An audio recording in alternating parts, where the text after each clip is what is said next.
My name is Darren Gerdes, and this is a daily brief. Tucker Carlson's dream comes true, according to Pravda.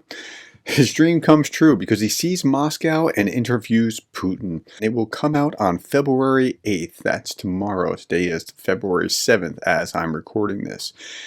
Scroll down to the bottom and you see some criticism and some support. Former member of the House of Representatives Adam Kinzinger called Carlson a traitor because of his visit to Moscow. However, U.S. presidential candidate Robert Kennedy Jr. considered that the journalist had every right to interview Putin.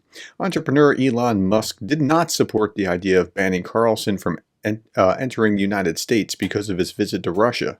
Okay, so none of those are actually acceptable places to be, right? He's not a traitor.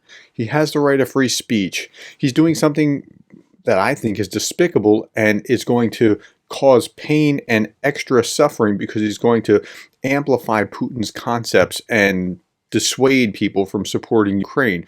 But he has rights to free speech. He shouldn't be kept out of the country as a consequence, but you can call terrible, terrible, and that's what I'm doing here. Okay, if you want to watch more about Tucker Carlson, I talked about this yesterday and gave you all the backstory that you could possibly want. Next story. Defense Ministry, Ukrainian Special Forces capture Russian equipment from the Black Sea drilling platform. Talked about that yesterday. But then there was a follow-up article that was really interesting.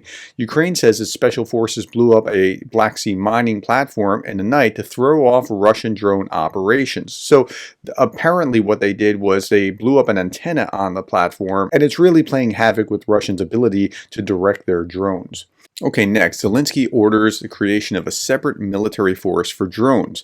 I thought, that's really interesting, and he ordered this creation of a separate branch on Tuesday, and I've just signed a decree which will launch the creation of a separate branch within our armed forces, a drone systems force, he said in his nightly video address.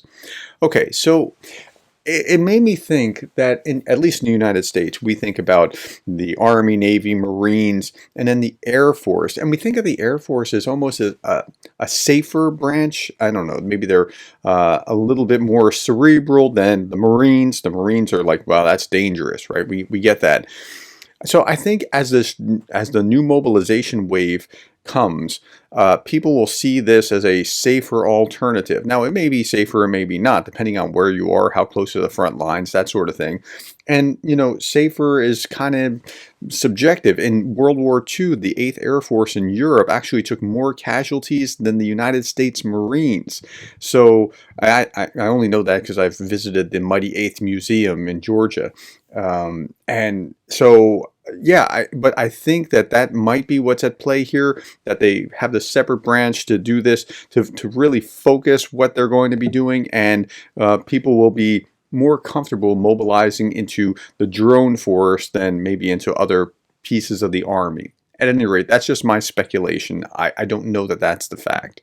Hey, thank you for listening to the Daily Brief each day. I'm curious if this is meeting your needs. Please put that in the comments below. I'm trying to give you the breaking news of the day as my first video, and then at the end of the day, do the 3 big stories to kind of give you an overview of what's big and coming down the pike. I hope that this helps and serves you better. Let me know what you think. Thank you for being the kind of person that cares about Ukraine.